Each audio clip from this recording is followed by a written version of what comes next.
So அந்த மாதிரி விஷயம் அதுதான் இந்த படம். அப்படி இல்லைனா இந்த படத்தில் இருக்குது அப்படின்னா ஹானஸ்ட்லி அதான் சொல்கிறேன் 7 கோடிங்கிறப்ப மேபி மீன்ஸ் அந்த ஊர் காசுக்கு 7 கோடினா நம்ம ஊர் காசுல நீங்கள் பார்த்தீங்கன்னா நினச்சி பாருங்கள் மேபி 1 கோடி 2 கோடியில் கூட முடிச்சிடலாம். நான் ஜஸ்ட் சொல்கிறேன் ஓகேங்களா. ஸோ அந்த மாதிரி தான் கிட்டத்தட்ட அந்த படத்தோட செலவே ரொம்ப கம்மிங்க. அதுக்கு அவங்க எடுத்துக்கொண்ட அந்த திரைக்கதையும் சரி திரைக்களமும் சரி களம் அந்த கதை ரெண்டுமே வெரி இம்பார்ட்டங்க. கேரி பார்க்கர் ஸோ ஓகே அவர் தான் அந்த படத்தோட டேரக்டர். இவர் யாரா அப்படின்னு பார்த்தோம்னா இவர் வந்து இந்த ஒரு இந்த தியேட்டர் ட்ராமா இந்த மாதிரி இதெல்லாம் வந்து ஸ்கெட்ச் காமெடி ஆர்டிஸ்ட். இவர் வந்து இந்த காமிக் ஸ்க்ரீன் பிளேலாம் எழுதுவார். அதை வச்சு ஒரு சின்ன ஷார்ட் ட்ராமா மாதிரி பண்ணுவார். இந்த மாதிரி விஷயத்தில் ஒரு நல்லா ஃபேமஸ். ஐ திங்க் நல்ல ஒரு காமெடி பர்சன். இவர் என்ன பண்ணிக்காருன்னா மில்க் அண்ட் சீரியல் அப்படின்னு சொல்லிட்டு ஒரு ஒரு ஒரு ஒரு என்ன சொல்கிறது ஃபுல் லென்த் மூவி வந்து எடுத்திருந்தாரு. பட் ஆனால் அது வந்து டேரக்ட் யூடியூப் அண்ட் டிஜிட்டல் பிளாட்ஃபார்மில் தான் வந்து ரிலீஸ் பண்ணியிருந்தாரு. இவரோட ஃபஸ்ட்டு தியேட்ரிக்கல் மூவியாக வந்து இந்த படம் அப்சஷன் வந்து ரிலீஸ் ஆயிருக்கு. அந்த படமும் கிட்டத்தட்ட வெரி சேம் இதே பட்ஜெட்டில் தான் எடுக்கப்பட்டு அவருக்கு நல்ல ஒரு ப்ராஃபிட்டாக கொடுத்துருக்கு. அதில் நடித்த ஒரு சில ஆக்டர்ஸும் இந்த படத்தில் நடிச்சிருக்காங்க. ஆனால் இந்த படம் எப்படா அப்படின்னு பார்த்தா நீங்கள் சொன்னால் நம்ப மாட்டீங்க. இது இல்லைனா இதெல்லாம் ஒரு கதையாடா அப்படின்னீங்க. ஆனால் உண்மையாக சொல்கிறேங்க இதுதாங்க கதை. நம்ம ஹீரோ என்ன பண்ணுறாருன்னா ஆஸ் யூசுவல் அவர் வந்து ஒரு இடத்துல ஒர்க் பண்ணுறாரு.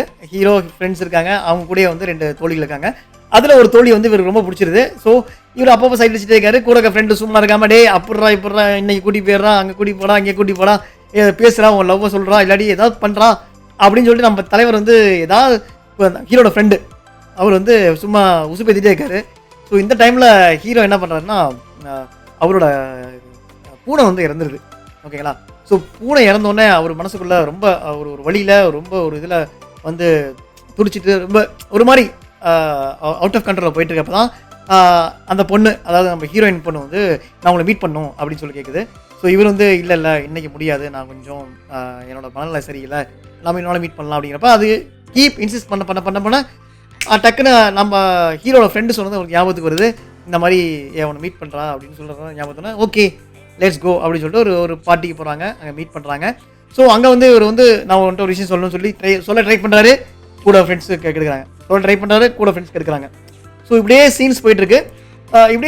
போயிட்டுருக்கப்ப தான் ஹீரோயின் யாரை ட்ராப் பண்ணலாம் அப்படிங்கிற மாதிரி ஒரு பேச்சு வரப்போ ஹீரோ சொல்ல நான் போய் ட்ராப் பண்ணுறேன் அப்படிம்பாரு. ஸோ அப்போ வந்து ஹீரோட ஃப்ரெண்ட் வந்து ஓகே இன்னையாவது நீங்கள் இன்னைக்கு வந்து அதையும் ஓகே நான் வேறு வெளியில் சொல்கிறேன் நீ புரிஞ்சுங்க என்ன விஷயமா என்ன சீன்ஸாக இருக்குன்னு சொல்லிட்டு. ஸோ பார்த்துக்கடா அப்படின்னு சொல்லி வழியும் சொல்லுவார். ஸோ 2 பேர் காரில் போய்ட்டுருக்காங்க. பட் ஆனால் ஹீரோ ரொம்ப ரொம்ப பொய்டிக்கான ஒரு ஸ்டை உள்ள மீன்ஸ் அவர் வந்து ரொம்ப ஃப்ளிட் பண்ணுற கேரக்டர்.